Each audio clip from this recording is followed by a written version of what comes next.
Today we're going to make a Drake album tier list. So first off, if you don't agree with my tier lists, go leave a comment and I'll prove to you why you're wrong. And with that said, let's get started. So first off, we have the album Her Loss. So this album, in my opinion, created two people. The people that pretend to like Rich Flex and the people who know how bad it is. And, when this album came out, it got quite a lot of hate, and I think it's, deserved hate. And I'll definitely rather listen to a Leaf Blower than this. So this album actually has a very interesting backstory.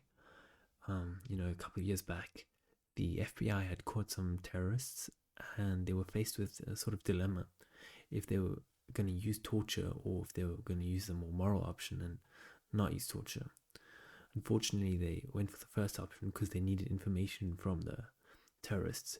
So what they actually did is they played this album, and I'm not gonna talk about what happened next. It's pretty graphic, but this album is a weapon.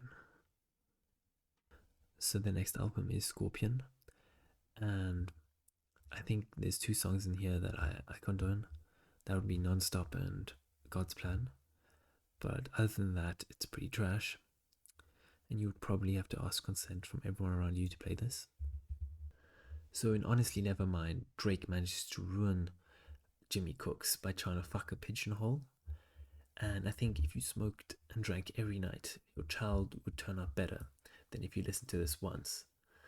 So I think this tier fits perfectly for this album. So next up is Views.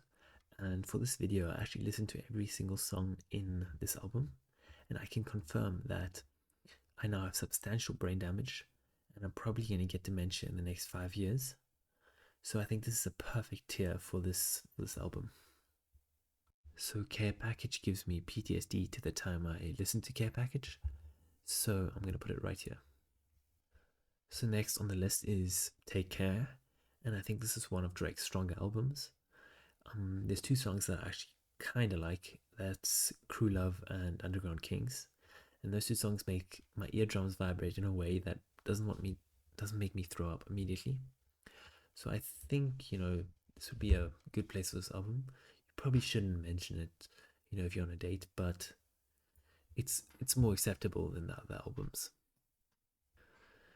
So for this album, you just have to imagine your most listened song is called 2C Slide, and it's an explanation of how to move your feet. So I think there's no other place other than right here for this album.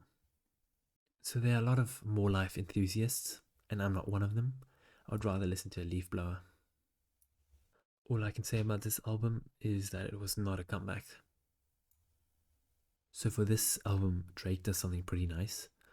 He warns you and says that if you're reading this, it's already too late.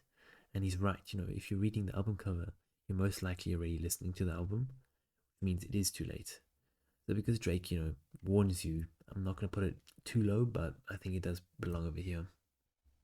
Shit, get this off my mouse. So finally, this is an album that actually gives me a little bit of dopamine when I listen to it. Hold On, We're Going Home is a song that I actually think is good.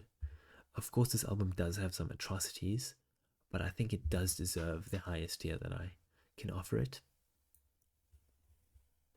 Thank Me Later, more like No Thank You. What a Time to Be Alive, more like I Wish I Was Not Alive. I can't even remember listening to this album, so it definitely gave me dementia. Next up is Loverboy, and I think this album is actually decent. It has a bit of a questionable album cover, but Knife Talk and Fair Trade are actually decent songs, and this album does deserve some love, so I'm going to be gracing it with my highest tier. So we're going to finish off with For All the Dogs, and I think this album was completely carried by Yeet, even though he's only in one song. So there's only one place for this album, and that's right here.